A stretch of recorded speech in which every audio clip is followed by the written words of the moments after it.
It's a familiar scene. Aim. Oh. The hard sound of rifles, officers in crisp uniforms. And the tragedies that have touched our communities.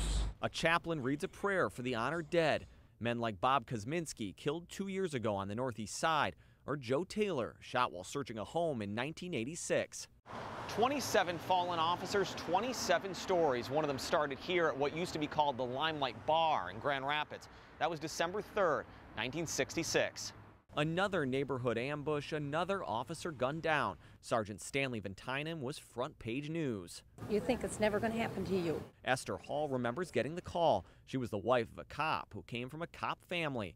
Stanley was investigating a shooting at the Limelight Bar, trailed the suspect, Robert Woods, to his home on Madison Avenue. Yes, and so my husband went up to his house, and I think he went up to the front door. One of the other officers went through the back door, and that was when they fired and shot him. She says Stanley was a private man, didn't like to talk business at home, but out of nowhere, he suggested Esther get a driver's license, just in case.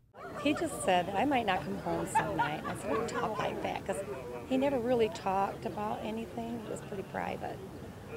And I never thought too much of it. And then after this happened, I realized he must have had a premonition. Stanley left behind 6 kids. Esther went through the police funeral, the uncertainty that goes along with it, and years of grieving. Many years have passed since that December night. Today's service is a reminder of that night, and many just like it, when officers in uniform went to work, not knowing if they'd ever come home. You just don't expect it.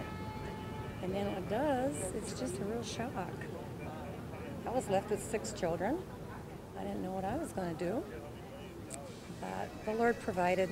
In Grand Rapids, Carl Apple, Fox 17 News.